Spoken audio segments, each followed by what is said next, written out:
What's up, guys? Adel here with Traders Brawl in collaboration with Web3 TV. Coming at you live, we're at the Web3 studio. My name is Adel. I'm here with a special guest, Taimoor Chughtai. Yeah. It's great to have you. Please tell us a little bit about who you are and tell us a little about who you are and what you're doing in Dubai at the moment. Okay, thank you very much for having me. Before even introducing myself, I have been looking at Traders Brawl for a very long time. And looking at YouTube is just a video, but coming here, looking at your team and looking at the setup and people, all that hard work is really something that you are very positively contributing towards the Web3 community and all that. Thank you. And I wish you and your team best of luck for everything. So now coming back to myself, my name is Taimoor. I am right now associated with this iconic Finance Expo, which is basically organized by Vibrant Expos, and I am just a little very humble contributor in this contribution that we are doing. So I'm just trying to engage the community, engaging more people into it, and I'm just leading this all the social media engagement that is associated with the iconic Finance Expo. So as the top-down approach. So before that, I am an IT guy. I have my software engineering in financial services from University of Leicester, UK. Back in 2013, and since last few years I am associated with how social media and digital marketing is evolving for the especially Web3 community and all that stuff, how we can actually grow into it, how we can utilize it for the better tomorrow and all that. And when it comes to this, I have recently started to engage with the communities of Web3, like people like you. We have met twice, I think, before, and it's very nice to connect it. So in that, we have realized that it's very nice to be in Dubai. For like last 1 year, we are trying to put up this show together and understanding how well we can organize this. So I was part of this small movement and contributing at my part to groom this thing into something which is, I would say globally beneficial and contributing towards the Web3 community as well. Very nice. So it's great that you're in this community and the Web3 community for some time. So you have some knowledge and wisdom that you can share with us today. Firstly, I have to ask this question. Chughtai. This name is very familiar. Tell us why this name is special and why it's very familiar. Yeah, I think basically this Chughtai name is a short form of Chughtai Khan, and basically ancestorship goes to Genghis Khan. Genghis Khan, that's amazing. So it's there. So basically we are Mongols, and it goes back to Samarkand, from where my ancestors came to Punjab. I'm basically from Pakistan, and my ancestors came there, and we actually started over living in Punjab. And a very small city, Shekhupura, where it all started. Wow. So yes, we are related to Genghis Khan. This guy is related to Genghis Khan. That's amazing. Yeah. So you've got some Genghis Khan blood in you. Not some, all of it. All of it. I love that response. Every single drop. Yeah. Great. So now, getting back to the Web3 space in Dubai now. You were an IT guy before this, right? So tell us a little bit how you made that transition into Web3 beforehand. So actually, when I was mostly associated with the people in the Asia, were mostly students, and I was into software engineering, and I was looking at how Web 2.0 and all that was working. So since this talk about Web 3.0 started, and people are talking about more decentralization, and all that talk started from where people are more conscious about their private lives and the general data, this data protection and all that. So I think it was very inspiring for me to see that how transparency is coming into the action through Web3. So this is where I have developed my interest. And then especially when I started to study something about blockchain and how decentralization is acting and all that, so I developed quite a lot of interest in this. And then I started, getting involved into it. But my forte was not into like developing code and all that, though I have been doing some coding and I have been teaching it as well to the students. But I was more into evolving startups and all that stuff. So I have helped over, I would say that, because all the students have final year projects, so few of our final year projects went into startups as well today, in agri-tech as well, and all their different fields. So I actually realized that it's very nice to be on the boat before time. So, and that's where the startup things comes for blockchain and all that Web3 space as well. So I have understood this thing, and I have realized that this change is inevitable, and this sun is going to rise anyway. And slowly all the nations would be admitting this fact that Web3 has to rise, and this community is evolving. Specifically, when I have seen Dubai, and we have been to all these meetups, and we have seen people how they are evolving into it. And specifically, I would like to talk about this 43rd chapter of GITEX, which happened a few days ago here in Dubai. It was very, I would say, appreciative and at the same time shocking to see how applied AI and how generative AI is becoming part of the governance for countries like UAE. And I think that all these things are inspiration for all of us who were back there in the old IT, I call it, where the things were in a very old fashion, and now things are evolving, and many communities are basically realizing the power of blockchain and Web3 and all that. Specifically, I was reading about, someone was telling me about the Walmart, how they are using in Beijing about the supply chain thing. So these are the companies which are driving trends in the world. These are the companies which are being taught in the schools. Their case studies are being discussed in the schools. So I think somehow this thing will be evolving in the global space, and more companies will be getting the solutions. Plus, I think the way it is now getting associated with many of the global, I would say, tech giants. So I think it will be inevitable very soon for everyone to deny that Web3 and all this community is going to stop anywhere soon, and it is going to evolve. So I think everyone needs to get a bit of it to see how it works. Yes. And unless we don't do it, it's very difficult to take full utility of that. And I think where we are entering right now, understanding how we can utilize technology is very important. So I think these are the few factors which are driving my, inspiration, or inspiring me to actually learn more and getting engaged into the community. Very nice. You mentioned that these are being taught in schools. I'm really glad to hear this, and a little bit surprised too, but in a good way. I would love to see more schools talk about these courses, because I haven't come across so many courses that says blockchain at university or study cryptocurrencies at university. And the thing is, who can teach that? Because we haven't had that much time for cryptocurrencies to pass in order to have a subject matter expert. We've had OGs, original people, who have invested early on.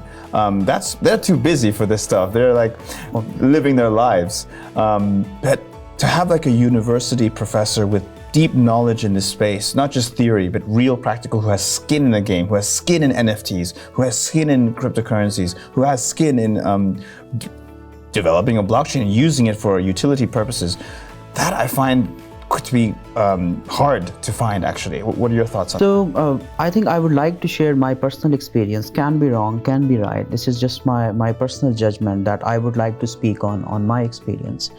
I strongly believe that all schooling and then coming into the university and all that is playing a great role in people's life. Specifically, or goals are associated with it. Parents are having funds for their kids to send them to good schools and all that. So I think life ambition is somehow associated with the journey that you have in the schools and the universities. So I think the job space is evolving. And very soon you will see the utilization, and by 2025, I've read a research in Harvard Business Review that by 2025 we'll have some of the such, like I was saying, like immersion engineer, like people who are facilitating immersive experiences, people who are basically associating work from home. So there is a manager at the office who just works for work from home people. They are facilitating them. Then there is AI enabler in the office. These are the designations which we don't have right now. They are not very common. But within few years, global researchers on HR are saying that you will be witnessing these designations. So this is where we prepare at the universities and schools. So if we want our students to have very successful jobs, we need to realize that such fields are need to be taught anyway if they want to achieve optimum results. Number two is we cannot deny the number of people which are being graduated from different universities in, let's suppose, Asia, countries like India, Bangladesh, Sri Lanka, Pakistan, evolving Afghanistan, and all these countries. So specifically, these people are playing role as well. If you see global tech companies, you will find out more Indians than any other people. So I would say any other nation there. So I would say that, and what my experience is, I have found a lot of gap between industry and academia. Specifically, I have seen universities who are teaching something which was back there 10 years ago, because textbook is still there. And textbook knowledge I think is not standing anywhere right now, even when it comes to these advancements and these advancing knowledge courses. So I think this gap needs to be reduced. It's very important. And yes, you talked about that we don't have that faculty, or we don't have those professors who are there from the direct coming from the horse's mouth. They know what are happening. It's so volatile. The algorithms are evolving, the smart contract, and all that knowledge needs to be taught at a university level, where a student who is graduating should know how to implement these smart contracts and all that stuff, and how to contribute positively. And then on top of that, the software engineering values would be changing as well, because it has a different demand now. It is not like to be like you are implementing something on a tech stack, it's MERN stack, or maybe you are implementing something and it requires certain standards that needs to be implementing. This Web3 will be coming with its own standards very soon, you will see. So I think this needs to be taught there, and that means we already have identified an area that people need to focus on the faculty development programs at the universities as well, where more and more people from the industry who are the leaders should be connected with the faculty members, and more programs needs to be started so we can develop these students. So I think these initiatives are the gaps that we identify right now, and it's more I think it's a cause of concern, especially where there is developing countries out there. And more concern, not like here maybe in the way where you see that government is focused, they know what they want to do, they have their plans intact, they have their the vision is intact, and they are doing this. You don't find such events like GITEX I talked about, or other such expos in any other part of world like this, like any developing countries, because I think so that they don't have such infrastructure of like you see, we witness here EAND. Yeah, EAND. And if you go there, if you go to GITEX, you have seen what they are doing. They are introducing autonomous vehicles, and they are introducing autonomous planes even, yeah. and all that stuff. So I think it's very interesting to see how rapid the growth is at the moment. And universities have to develop their faculty and their environment in such a way that it should positively contribute towards the betterment of the Web3 space. Right. It's interesting you mentioned that. I think there's a point to be made that education reform, like you mentioned, the textbook stuff needs to happen. Textbooks, especially that were made for the time of the professors, not the time of the next generation, that needs to be reformed and updated. And also you mentioned working from home, even learning from home. Immediately I thought of the metaverse, being able to learn from the comfort of your home, but also everybody tuning in in a metaverse concept, whereby information is so much more seamless and visual than hand on paper and textbook style.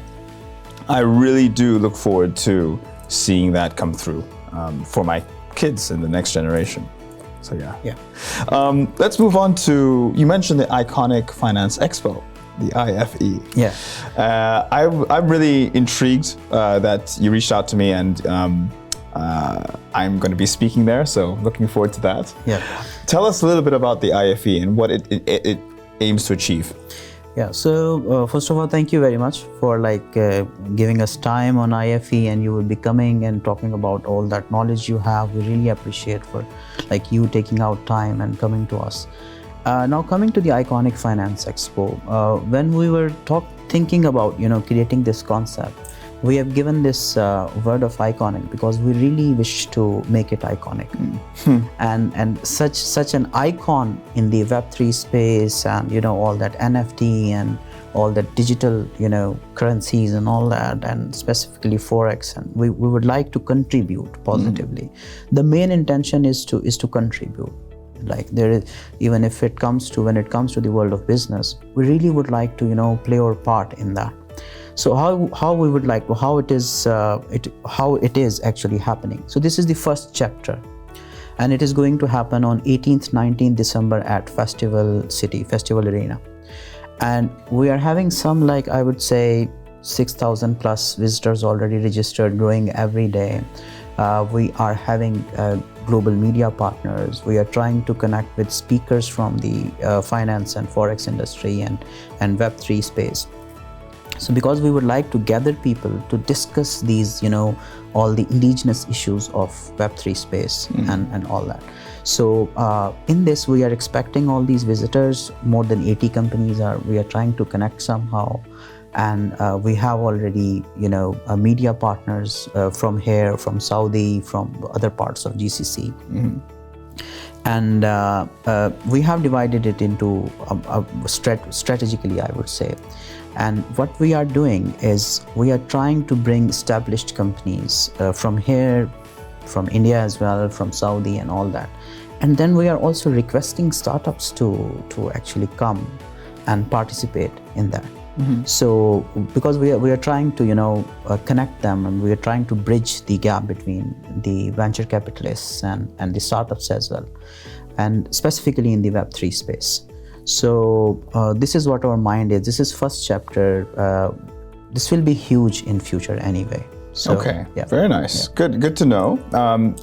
So the name Iconic Finance Expo, I noticed it doesn't have the words Web3 or crypto. Is there a reason? Because is it because you didn't want to scare people, or the government would be against it? Unlike Crypto Expo, for example, what's the reason for that? No, I don't think so. There is anything from the government side, because we wanted to focus on the finance side of it, fintech world, and all that. And I would really appreciate the Dubai government as well, that they have facilitated us with the NOCs and all that stuff, because obviously they have a very organized structure here. So they were always appreciative. So not specifically, it has, even if somewhere some part of it talks about crypto, will be for education purpose only. So we are mostly focused on Forex, fintech, Web3, NFTs, stuff like that. Okay. And we have another big event which we cannot disclose right now in March. We already have approval for that. Oh, nice. And we are already planning something big for that anyway. So right now, this event is focused on finance, Forex, fintech, and all that, trading world. Understood. Where people can come and learn how it is happening, what companies are doing. And I think it is an opportunity for the Forex companies here in Dubai to come forward and tell the world what they are actually doing right now, how they are different from each other. And I think these expos are a wonderful opportunity for people, and also for these companies to show their USPs, their unique selling points to the world, how they are differentiating, what competitive advantages they have on the other. So people can come at one place in a very small area, and they can compare that what are differentiations between different companies which are offering their services. And I think it's everywhere. You have been to a few other expos in the past, recent expos which were focused on Forex. Yes. And we have seen massive, audience are there. Yeah. And we have seen companies are participating and new businesses are emerging. So I think this is an opportunity for both ends of the consumer side and the supplier side to meet together and to see each other. Interesting. And then to connect and to learn more about each other. And I think when a customer and a provider comes to the market and interact with each other, that's where that ecosystem starts to grow. And these expos and events are playing a very crucial and vital role in the development of this ecosystem. Interesting, yes. Yeah. I did, like you said, mention that I went to a few expos, Crypto Expo, Forex Expo, which happened just, I think, September time. This feels like, based on what you just said, a blend between Crypto Expo and Forex Expo, where you get, fintech, and you still get the Web3 side, but you'll get also traditional trading people, which is massive, right? The Forex market is huge compared to the crypto. So I think you're playing it very well and safe to get to the first edition.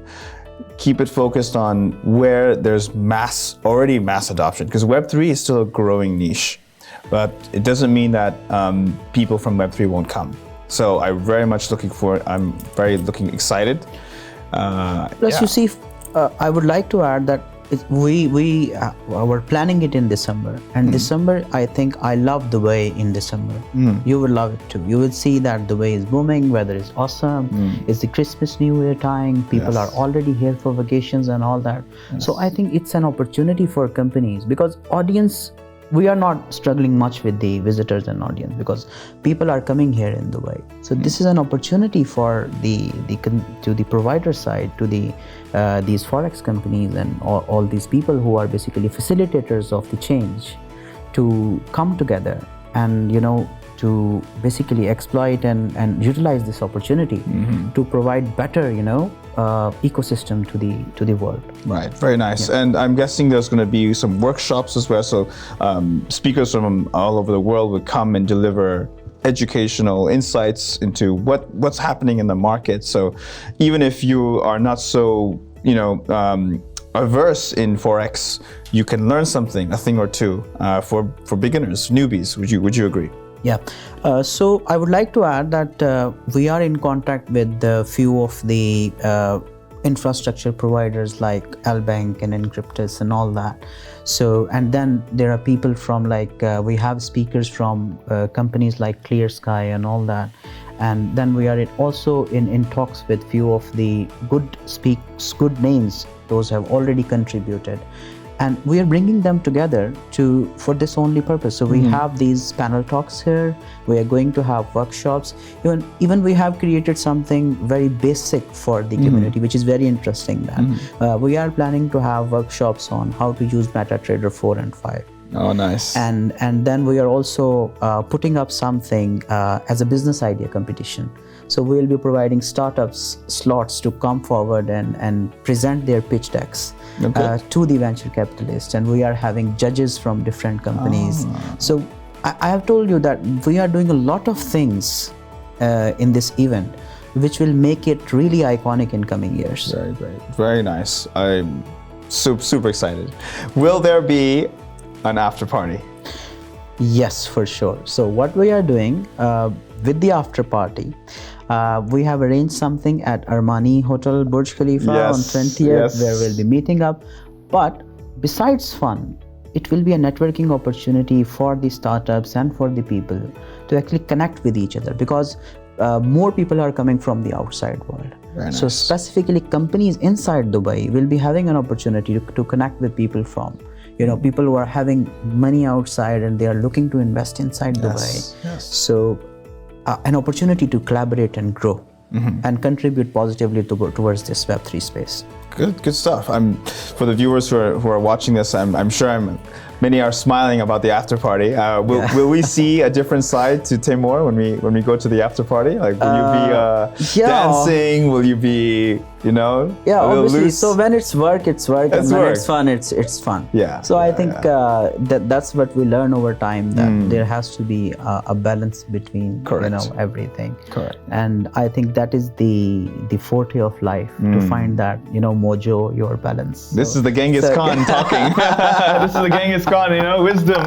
It comes out naturally. Healthy dose. So. Very nice. Very nice. So it is. Okay, very good. Looking forward. Let's talk a little bit about. We talked a little about what makes it different. Now, this is the first edition. Yeah. Why Dubai for the first edition? Okay, so that's again my personal opinion. Yeah. I think Dubai is driving change for the world right now. That's what I feel. You find it architecture, you find it tech industry, you find it like road infrastructure, building infrastructure, like the way we are meeting each other, the way we are, specifically the way Dubai celebrates diversity. I think I haven't found, because I've lived in the UK, and I have seen people, and I know that how diversity looks like. But the way diversity is celebrated in Dubai, I haven't found it anywhere else. And when it comes to diversity, we personally feel that when you would be giving something to a diverse public, it will be spreading globally anyway. So this is the first thing, choosing Dubai. And then I think everybody loves Dubai. And plus, this is a wonderful time to be in Dubai right now, specifically in December and in winter time, when temperature is just, we're loving the temperature. Dubai government is putting some serious efforts to make the weather more pleasant with the rains and all these cloud seeding missions they are having. And this in itself is a research wonder. And I think with this, I would say the matching it is going to have with the Web3 and all that, I think it suits it. With the future vision Dubai has right now, the way it is growing here, and people are looking at as an economic global hub right now. So I think this is the city is the World Trade Center right now. And I agree, but it's not just words that are being said here. You see cases like Ripple setting up shop here, getting their VARA license. In Dubai. You see VARA, the Virtual Assets Regulatory Authority, being very progressive with this the advent of smart contracts technology, cryptocurrencies. The DFSA, Dubai Financial Services Authority, also being welcoming. Many companies have, if not relocated, set up shop here, and it is for this reason I think that you mentioned. So it does speak truth, and we are seeing this in the space. Why are all the events taking place here? It really speaks to that. Yeah. So the first edition in Dubai. Now, where do you see the second, third, fourth edition? Maybe planning a bit far ahead, sorry, but tell us if you have any plans. So we are doing our research anyway, and we have our strategic plan in place, and we are working on that. We are planning for Riyadh, we are planning for Singapore. Nice. And we are planning for other parts of the world, and all the learning that we are having right now since last 1 year, and all the learning we are going to take home after the event is over, we are going to put this all together, and wherever we go, whether it is Saudi, whether it is Hong Kong, Singapore, anywhere else, wherever we are going with it, we are going with a very better version. Okay. So still it is very attractive to be at Iconic Finance Expo, but for the upcoming years, it will be amazing. And that's what my confidence is right now. That's very great. And the places that you're choosing are strategically chosen for a reason, because also they represent a crypto hub or a financial hub. Like Singapore, you mentioned. I think Riyadh also is there's been quite a few events I've heard, blockchain-based ones there. Turkey, Istanbul, are you considering as well? We talked about it, but I think Singapore and Riyadh and then Dubai itself are the three names that are in the priority we have. Okay, very nice. Yeah. Are you able to reveal when the next second edition will take place? I don't know. We want to have it like twice, thrice a year anyway. But next year same time, but I think we'll be branching out into other events as well. Like this other event we have planned in March would be something related to it, but would be a different subject. Okay. Like you have said that right now we're talking about finance and fintech world. So this March event would be something different. Okay. So we'll be branching out of this. We'll be spreading whatever our learning is to the community. Okay. So that's what our main intention is. When you say diversifying and spreading out, do you still mean within finance and Web3 or outside? No, I'm talking about the whole Web3 and I would say that how fintech world is approaching and how startup and all that communities. Because one of the focus that we have right now, that we are focusing right now, is because we believe that there are many attractive features associated with startups. Startups, they are the growth engines for the economy. I know it is very risky to have these startups, but at the same time, startups give you wealth as well. They generate jobs. They are the experimentation lab where you can actually test the idea will work or not. Plus, I think it is a very economical way for the established giants to test the ideas, whether they started in their company and all. So it's always nice to have that implemented and invested into the startup ecosystem, so you can grow things. And plus, all these young minds coming out from the universities and kids, they are into the startups and all that. So they are having their pitch decks prepared, they are learning for it. And I believe that it's a generous contribution to the human development as well. If you invest in your youth today, you will be investing in your tomorrow. So with this mission we have right now, we are planning to move forward with a vision to contribute where we can connect more venture capitalists in a very transparent manner, in a very ideal manner, where we can provide more better infrastructure, tools and technologies to the, I would say, venture capitalists to connect with the startups which are having ideas connected to the indigenous problems of blockchain and Web3 space. Interesting. Okay, very nice. Lots of points to follow up there. Let's talk a little bit about the organization of an event, because I think for many viewers, they know how to attend, they know how to network, they know how an event is. But what about the organizing of the event? And this is something we need to discuss. Oh my God, it's so tough. Yeah. It looks, when you go to an expo, it feels like this is a great show. But to put that great show, we are giving our, I would say sweat and tears right now. So I would say that the team is working 24/7. We are putting up those stalls, engaging people, satisfying each sponsor, answering visitors globally. To all that, you need to have a marketing team intact, and then to have a plan. And when you start, you realize, there needs to be a day plan as well, and how that day plan is changing, and people are changing their plans, how it affects everything else. And then to have the media coverage and all that. So there is a pre-plan, then there is a day plan, and then there is a post-event plan. Correct. So all these three things needs to be very carefully addressed, because you have to take some learning back home. You need to be better for tomorrow. So we need to be prepared for that way before the event has happened. So we are looking for these learnings from the event. So we have that KPIs in place to see, how the organization was, how the, let's suppose, cleanliness was, how we were able to engage the audience, how entertaining it was, how comfortable our sponsor was or exhibitor was, how fruitful the banner talks were.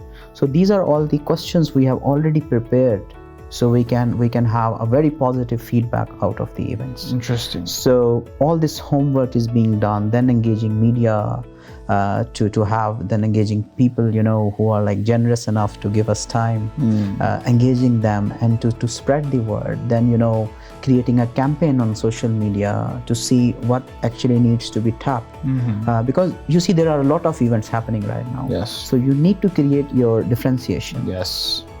So it's difficult to have that. So when it comes to the organizing an event in Dubai, it basically starts with the name of the event. So once you have the name of the event, you go to the government, you do the paperwork, they do their homework, they see how it works, and then you get approvals for that. Do you need to pay? Sorry to interrupt. Do you need to pay to get the permit approval? There are some fee associated with documentation and all that, but there is not like specific, I think. Okay. Because the expensive itself is very expensive to have that. So once you have the approvals, you have the place booked, you have the venue ready, everything is locked. Wait, then you start working on that. Sorry to interrupt as well. So let's take a step forward, because step by step. So you get the approval. Yeah.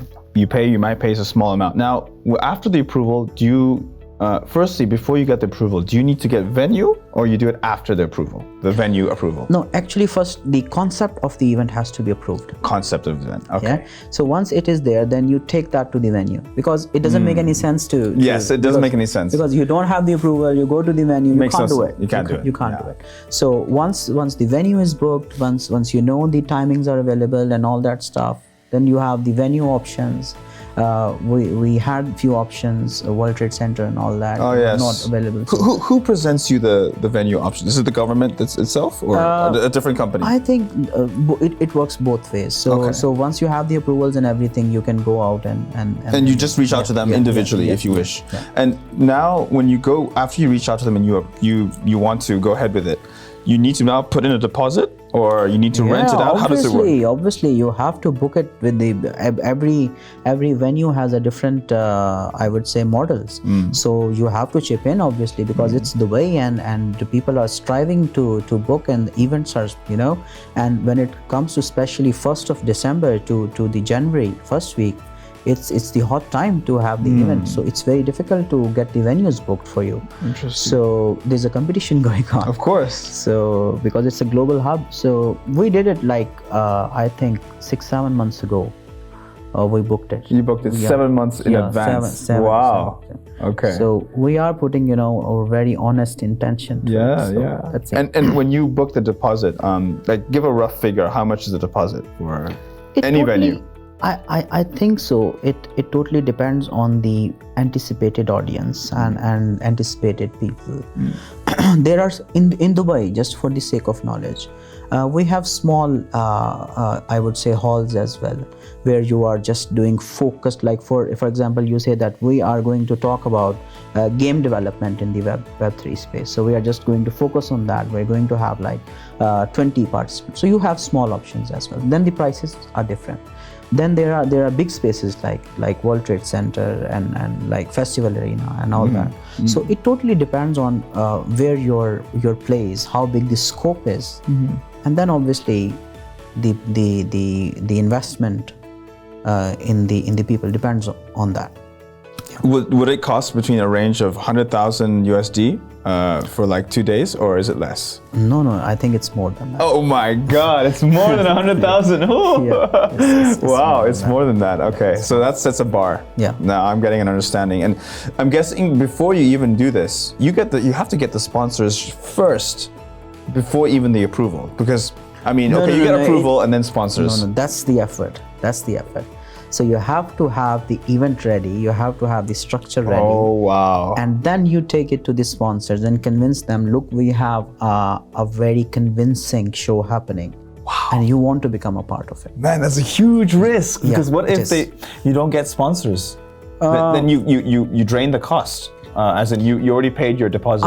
I think in every business that kind of risk is involved. So it's everywhere. It's with every business. True, but not like 100,000 deposit and 100,000 for 2 days. I don't think so, because before getting it booked and all that, we have over like 1 year homework before that. So it's like now we are 18 months down the line with the concept and everything. So I would say that we had the confidence that we would be able to grab things. Of course. And this is the first chapter. We are aiming for the second and third chapter as well. Yes. So I think we don't have very short-term goals right now. We are looking at the long-term goals. And people or honorable sponsors, which we are engaging right now, and exhibitors, we are going to hold their hands and we are going to take them very long with us. So I think this is an investment into the future. Indeed, and no doubt about the successes of this, the future success. The challenge here is when it's your first ever edition, and pitching to investors. That to me at least sounds like one of the biggest challenges. Yeah, because it's your first ever edition. And there's no previous to look at. There's no previous past performance. First ever, and you're pitching. So you have to really convince them to invest in you. I am actually right now calling it a stepwise refinement.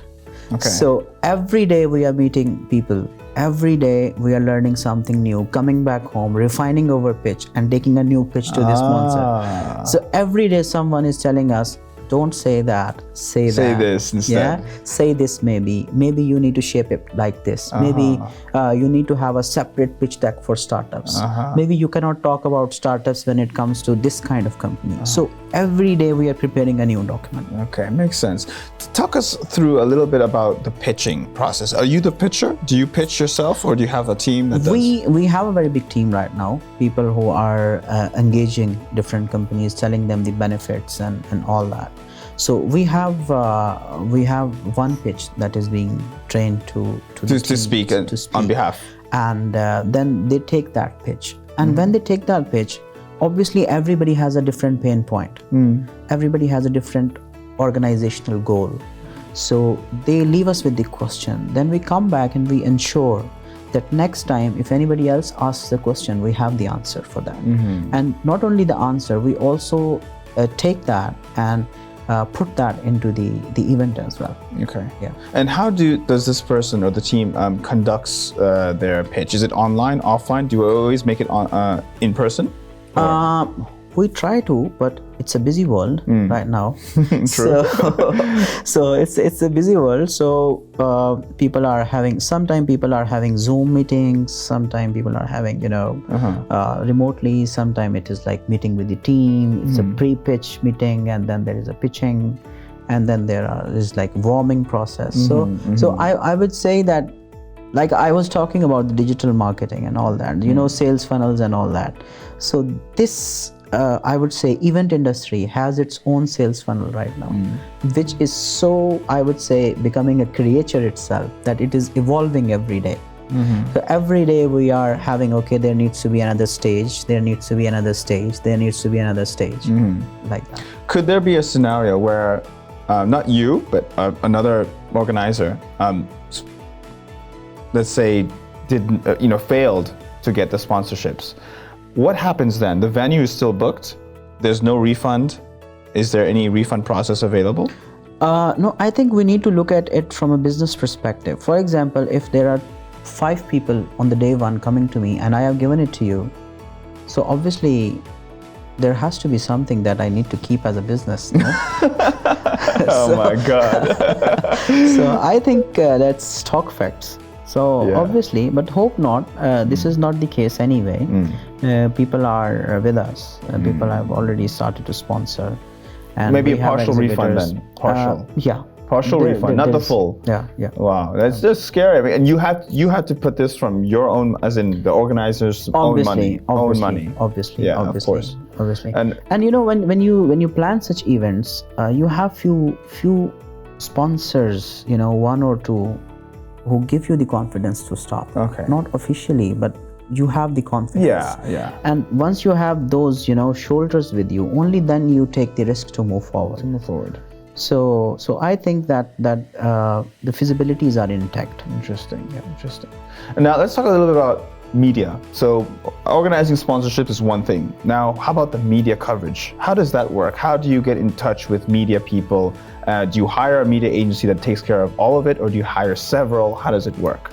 Okay, so once we got all the approvals and everything, we did a press conference back in August, I think, in Festival Arena. We did this media partners from different, here from Dubai, from other parts of Asia, from Saudi.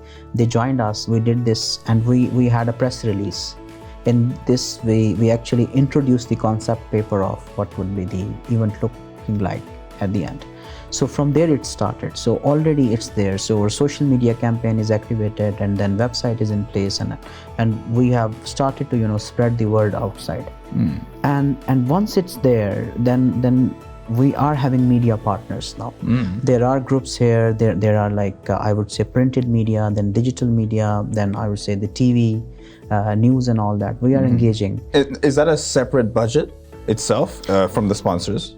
Like Yeah, you have to raise obviously. separate funds for this. Yeah, obviously it is there. So basically all that sponsorship and all that. It covers this or no? It covers this. Yeah, Okay, it that makes covers sense. this. For the sponsors, we are not only providing them with the, I would say, networking opportunities with the startups. We are giving them access to the media. Of course. We are giving them access to other companies as well. We are also trying to connect them with the other stakeholders.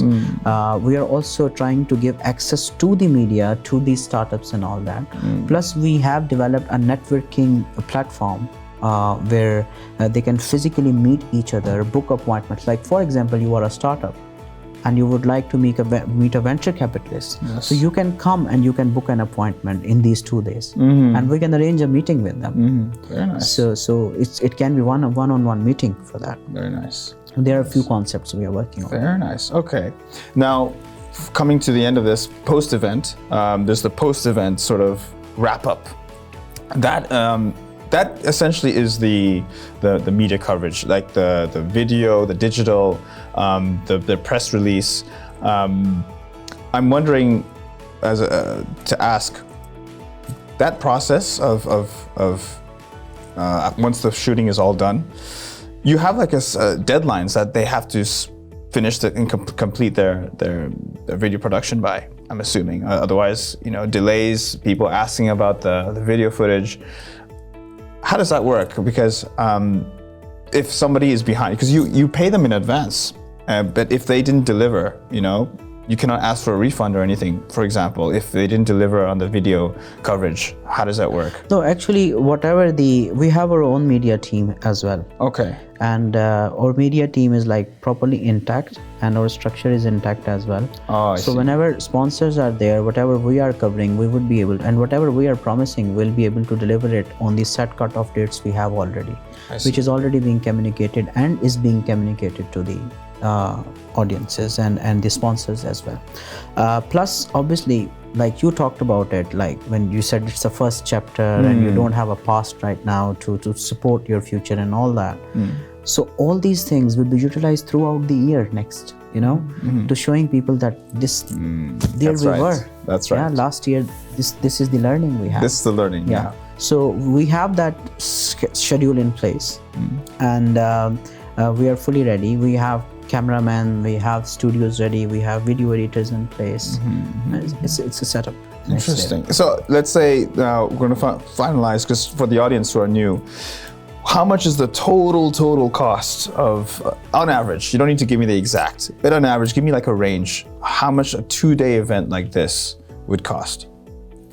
I don't know, maybe like $500,000. $500,000 USD. Yeah. Okay, now I'm getting an idea, because it makes sense. You have media coverage, you have sponsors, you have booths to not only build but design. Design is one thing, build is another. Design, and yes, then there different. are facilities. You see, when it comes to branding, you will see when it comes to Expo, there are many things. You have bands, you have badges, you have water, you have tea, you have ushers.